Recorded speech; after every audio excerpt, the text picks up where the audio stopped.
ৰাজনৈতিক বঁটা বিভিন্ন ঠাইত বলিছে। তো আমি ৰাজনীতিৰ পৰা দূৰত যদিও ৰাজনীতিৰ লগত জড়িত এটা কথা আজি আপোনালোকৰ জৰিয়তে আমি ক'ব বিচাৰিছোঁ।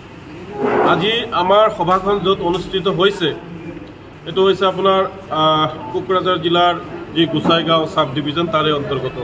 মই যোৱাকালি কিছু এই সমষ্টিৰ অন্তৰ্গত বহু লোকৰ লগত কথা পাতি গম পালোঁ যে বৰ্তমানৰ যিগৰাকী সাংসদ এতিয়াও হৈ আছে হীৰা হৰণীয়া। নামটো কিন্তু হীৰা, মনটো কিন্তু তেওঁৰ কয়লা। বিগত নিৰ্বাচনৰ সময়ত এই হীৰা হৰণীয়া ডাঙৰীয়াই বড়ো অবড়োৰ মাজত বিভাজন কৰি মানুহক আৱেগিক কৰি নিজে কিন্তু ৰজা হৈ গ'ল। সাধাৰণ জনতা যি কোকৰাঝাৰ সমষ্টিৰ জনতা আছে এই জনতাই কিন্তু উন্নয়নৰ নামত হীৰা হৰণীয়াৰ পৰা একো পোৱা নাই। আচলতে হীৰা হৰণীয়া মানুহ আৰু মানৱতাৰ শত্ৰু। হীৰা হৰণীয়া এজন স্বাৰ্থপৰ ব্যক্তি, হীৰা হৰণীয়া মানুহৰ শত্ৰু বুলি আমি নেমচুৱাই আখ্যা দিছোঁ। মানুহক যি মানুহে হিন্দু মুছলমানৰ ৰাজনীতি কৰিব, বড়ো অবড়ো খ্ৰীষ্টানৰ ৰাজনীতি কৰিব, তেওঁ প্ৰকৃততে মানুহ নহয়, তেওঁ এজন সাম্প্ৰদায়িক কুখ্যাত সাম্প্ৰদায়িক ব্যক্তি। গতিকে আপোনালোকৰ চেনেলৰ জৰিয়তে মই অনুৰোধ জনাম যাতে আগন্তুক দিনত যি নিৰ্বাচন আহি আছে হীৰা হৰণীয়াক বৰ্জন কৰিব লাগে আৰু আমিও নেমচুৱাই হীৰা হৰণীয়াক বৰ্জন কৰিম। এয়া স্পষ্ট আৰু খাটাং কথা। দেখিবলৈ পাইছোঁ যে BTRৰ কিছু অঞ্চলত বিভিন্ন দলৰ মাজত এটা হাই হুলস্থুল হৈছে, হাই কাজিয়া হৈছে। নিৰ্বাচন গণতান্ত্ৰিক পদ্ধতি, এয়া ৰাইজৰ হাতত ক্ষমতা। বেয়া ৰাজনীতি কাম নকৰা ৰাজনৈতিক নেতাসকলক শিক্ষা দিয়াৰ উপযুক্ত সময়। গতিকে এই গণতান্ত্ৰিক ব্যৱস্থাটোক আমি যাতে কুলসিত নকৰোঁ, আমি ভাই ভাইৰ মাজত এটা সংঘাত নকৰোঁ, কাজিয়া নকৰোঁ, তাৰ কাৰণে শান্তিপূৰ্ণভাৱে নিৰ্বাচন অনুষ্ঠিত কৰিব লাগে। শান্তিপূৰ্ণভাৱে যি ভোট বিচাৰিব লাগে সেইটো কৰিব লাগে, আমি কাজিয়া কৰিব নালাগে। আৰু মই নিৰ্বাচন আয়োগ আৰু প্ৰশাসনক মই অনুৰোধ জনাম যাতে এনেধৰণৰ হুলস্থুল নহয়, যাতে নিৰ্বাচনক কেন্দ্ৰ কৰি কোনো ধৰণৰ কুটাঘাত নহয়, বেয়া কাম কোনেও কৰিব নোৱাৰে, তাৰ ওপৰত কিন্তু দৃষ্টি ৰাখিব লাগিব।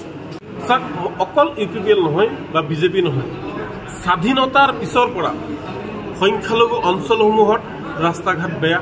ইয়াৰ কাৰণে সকলো চৰকাৰী জগৰীয়া, কংগ্ৰেছ, BJP, BPF, হাগ্ৰামা সকলো চৰকাৰী জগৰীয়া, কোনো ধোৱা তুলসীৰ পাত নহয়। এনেকুৱা ঠাই আছে এতিয়াও য'ত এতিয়া গ্ল'বেলাইজেশ্যন হৈছে, য'ত মানুহে ঘৰত বহি মোবাইলত বহি সকলো চাব পাৰে। যেতিয়া মানুহ চন্দ্ৰলৈ যোৱাৰ কথা গৈ আছে, যেতিয়া সূৰ্যলৈ গৈ আছে, যেতিয়া মানুহ মংগল গ্ৰহত মাটি ক্ৰয় কৰাৰ চিন্তা কৰিছে, এতিয়াও অসমৰ ভাৰতবৰ্ষৰ বহুতো ঠাইৰ মানুহে এতিয়াও নদীৰ পানী খাই আছে, অস্বাস্থ্যকৰ পৰিৱেশত আছে। গতিকে এইবিলাক সাম্প্ৰদায়িক ৰাজনীতি বন্ধ কৰি সকলো দলেই উন্নয়নৰ ৰাজনীতি কৰিব লাগে। জনসাধাৰণৰ কাম হোৱা উন্নতি কৰিব লাগে। আৰু আপুনি জানে যে বৰ্তমান যিটো শিক্ষা ব্যৱস্থা, বহু সংখ্যালঘু অঞ্চলত শিক্ষক কম, ছাত্ৰ ছাত্ৰী 300, 400, 500 ছাত্ৰ ছাত্ৰী আছে, কিন্তু শিক্ষা ব্যৱস্থাৰ যি আন্তঃগাঁথনি তাৰ লগতে শিক্ষকৰ অৱস্থা শিক্ষকৰ সংখ্যা কম। গতিকে চৰকাৰক মই আপোনালোকৰ জৰিয়তে অনুৰোধ জনাম যে আমি শিক্ষা ব্যৱস্থাত এটা আমূল পৰিৱৰ্তন আনিব লাগিব আৰু সকলো মানুহক আমি সুশিক্ষাৰে শিক্ষিত কৰি তুলিব লাগিব। এই ক্ষেত্ৰত চৰকাৰে যাতে শিক্ষক নিযুক্তি দিয়ে আৰু বিদ্যালয়, মহাবিদ্যালয়, বিশ্ববিদ্যালয়ৰ আন্তঃগাঁথনি উন্নয়নৰ বাবে ইয়াত কিন্তু যি পুঁজি, এই পুঁজিৰ যোগান ধৰিব লাগিব। আৰু ঠিকাদাৰ যাক আমি ঠিকা দিয়া হ'ব তেওঁলোকক নাকি লগাব লাগিব, কাৰণ তেওঁলোকে যাতে ভালকৈ কাম কৰে, যি টকা আহিব যাতে সৎ ব্যৱহাৰ হয় তাৰ কাৰণে চৰকাৰে দৃষ্টি ৰাখিব লাগিব। ছাত্ৰ সংগঠন আমি তেওঁলোকৰ ভুলবোৰ আমি শুধৰাই দিব পাৰোঁ, যোনে বেয়া কাম কৰিছে তাক আমি সমালোচনা কৰিব পাৰোঁ। আমি কাৰো কাৰণে গোলামী নকৰোঁ, স্পষ্ট কথা। আমি কাৰো হৈ প্ৰচাৰ নচলাওঁ, আমি কাৰো গোলামী নকৰোঁ। কিন্তু কোনোবাই যদি ভুল কৰে, কোনোবাই যদি কাম নকৰে, সংখ্যালঘুৰ আৱেগ আৰু বিবেক যদি নষ্ট কৰে, ভোট লৈ যদি পাহৰি যায়, তেতিয়া কিন্তু আমি তেওঁক ধৰিম। সংখ্যালঘুৰ ভোট লৈ ৰাজগাদী দখল কৰি যদি সেই সহজ সৰল মানুহখিনিক পাহৰি যায়, তেওঁলোকৰ নেতাক আমি জাতিদ্ৰোহ খেদিম, তেনেকুৱা নেতাক আমি সংখ্যালঘু অঞ্চলৰ পৰা খেদিম।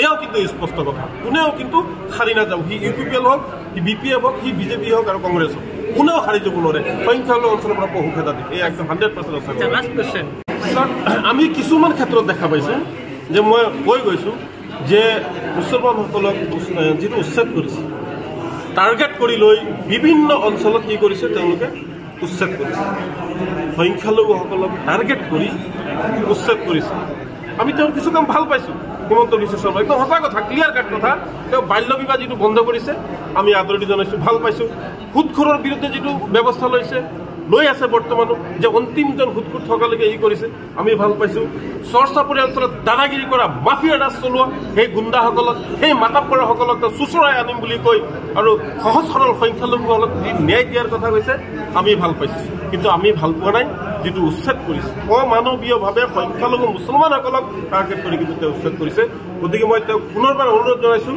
যি উচ্ছেদ কৰিছে আপুনি আৰু উচ্ছেদ আৰু নকৰিব উচ্ছেদে মানুহক ক্ষতি কৰে উচ্ছেদৰ কিছুমান নিয়ম আছে সুপ্ৰিম কোৰ্টৰ গাইডলাইন আছে যে কোনোবা মানুহক যদি উচ্ছেদ কৰিব লগা হয় তেতিয়াহ'লে তেওঁ পুনৰ সংস্থাপন কৰি দিব লাগিব কাৰণ তেওঁতো ভাৰতৰ মানুহ তেওঁৰো সমান অধিকাৰ আছে সকলো জাতি জনগোষ্ঠীৰ সমান অধিকাৰ আছে হিমন্ত বিশ্ব শৰ্মাৰ যিমান অধিকাৰ আছে আপোনাৰ মোৰ নৰেন্দ্ৰ মোদীৰ সিমানেই অধিকাৰ আছে বা এচি ৰুমত থাকিব বিশাল অট্টালিকা সাজিব আৰু কোনোবাই চৰ চাপৰিত জুপুৰি সাজি প্লাষ্টিক মানে তিৰপাল বান্ধি থাকিব তেওঁক মানে আঁতৰাই দিয়া হ'ব এইবিলাক নচলিব কাৰো দাদাগিৰি নচলিব মানুহ হিচাপে থাকিব লাগিব আৰু সকলো মানুহৰ উন্নয়ন হ'ব লাগিব সামাজিক অৰ্থনৈতিক ৰাজনৈতিক উন্নয়ন হ'ব লাগিব আৰু মানৱতাৰ দিশটো চাই মানৱতাৰ উন্নয়ন হ'ব লাগিব আৰু সকলো দলৰ এটাই মানে বিতৰ্ক তৰ্ক আলোচনাৰ শ্লোগান হ'ব লাগে মানুহৰ বাবে মানৱতাৰ বাবে উন্নয়ন কৰিব লাগে সাম্প্ৰদায়িকতাৰ বাবে নহয় নিজকে সজাই তুলিবলৈ প্ৰয়োজন এযোৰ প্ৰিয় সাজপাৰৰ ফেষ্টিভেল ব্ৰাইডেল সেকশনকে আদি কৰি পাৰ্টি গেট আপলৈকে